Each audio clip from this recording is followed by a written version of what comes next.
A lot of people seem to think that in order for a horror movie to work, the characters have to be stupid.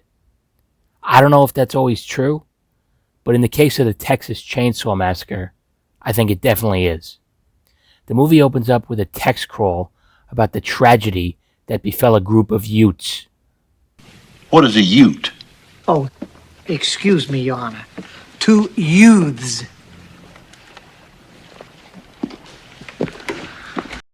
And it's followed by a news report about a bunch of corpses and body parts being stolen from graves in a small Texas town.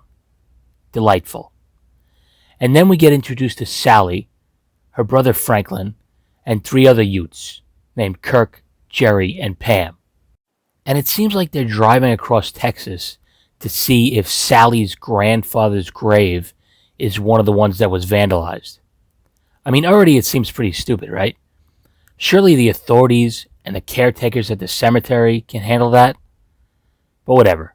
They drive on, and I'm not exactly sure where they're headed, but they end up picking up this hitchhiker who has blood all over his face and looks like he's on crystal meth. I mean, I'd say that's a pretty big red flag. You could argue that the red flag is smeared all over his face.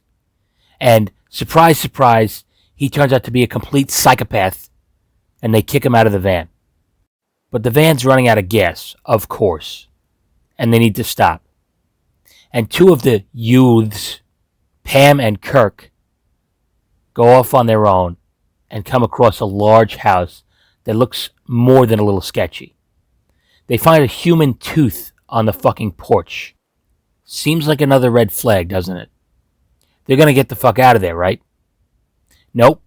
Kirk knocks on the door and yells, "Hello," repeatedly, incessantly, until the door swings open.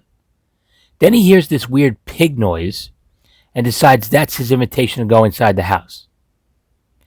I mean, this dude is entering a total stranger's house in small town Texas in the early 70s.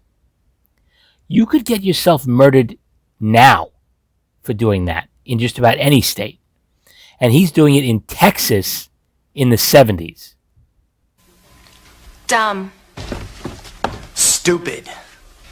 Crazy. And of course, this is where Leatherface shows up. He cracks him on the head with a mallet, and that's the end of Kirk. Eventually, Pam gets tired of waiting outside for Kirk, and she goes into the house too. Because why wouldn't you? And what happens to Pam? Well, she stumbles into a fucking nightmare, and Leatherface gets her too. And later, Jerry shows up at the house. He's looking for Kirk and Pam, and what do you think he does? That's right, he goes into the fucking house too, and almost immediately gets killed by Leatherface. What are you, stupid? What's the matter with you? I apologize. What's the matter with you? Sorry. What the fuck is the matter with you?